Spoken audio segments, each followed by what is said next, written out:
In this video, I'm going to be explaining what thumb B flat is and how to use it. At the end, I'll also go over why we use thumb B flat with a couple demonstrations. Let's get started. So first, what is thumb B flat? If you look at your thumb keys, you'll notice that you have two on the back of your flute. The one closest to your foot joint is going to be the thumb B natural key, and the one closest to your head joint is thumb B flat. Now, if I finger B natural and use thumb B natural, it comes out like this.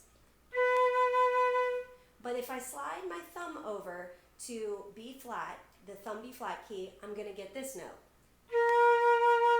So you can hear the difference when I move my thumb.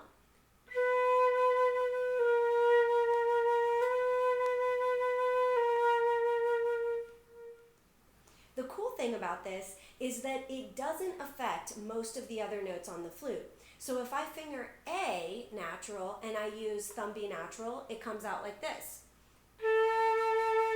But then I move to thumb B flat, it's the same exact pitch.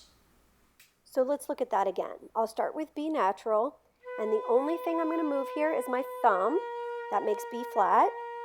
Going back to B natural, again, I'm not moving anything except for my thumb. However, when I go to A natural and I move my thumb back and forth, it doesn't make a difference in the pitch at all.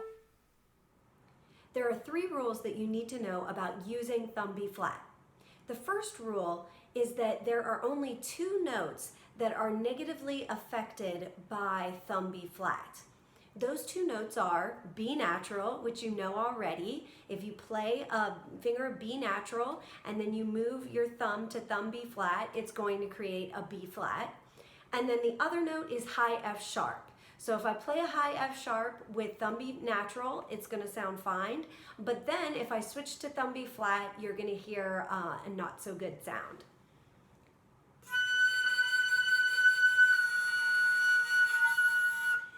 So if you want to play B natural or high F sharp, you have to use thumb B natural.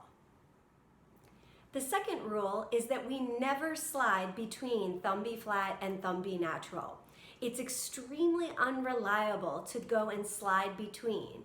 So we just look for a spot in the music where either you have a rest or you have a note that doesn't use the thumb keys to switch between.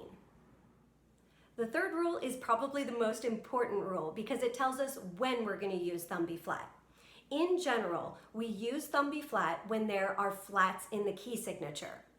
The only exceptions to this rule are if we're playing in G flat major, which also has a C flat or B natural in the key signature, or if there are a lot of B naturals within the piece.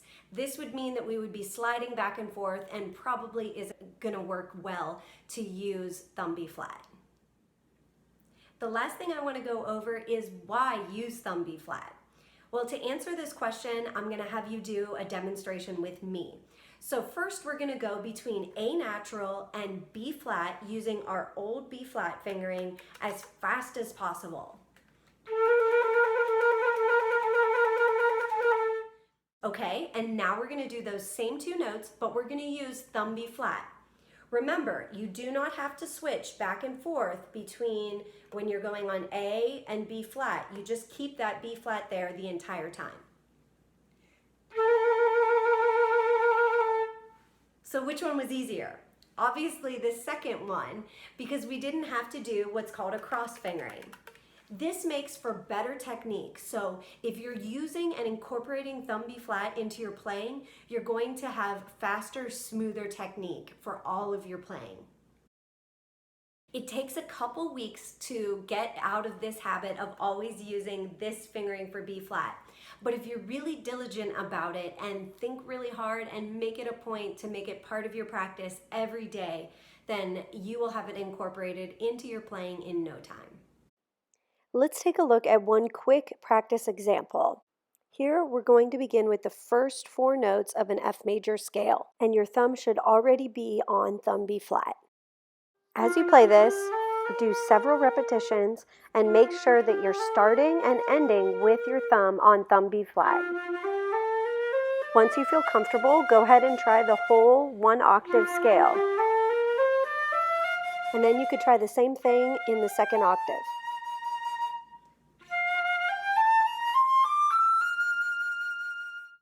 I just have one final note for teachers out there. I recommend that you start students on 1 and 1 B flat using thumb B natural, and then transition them over to thumb B flat after they have learned a chromatic scale. This way they know the correct fingering for the chromatic scale B flat, which is 1 and 1, pinky, and thumb B natural. Thumb B flat is only used for non-chromatic passages. If you enjoyed this video, please like and subscribe, and as always, happy practicing.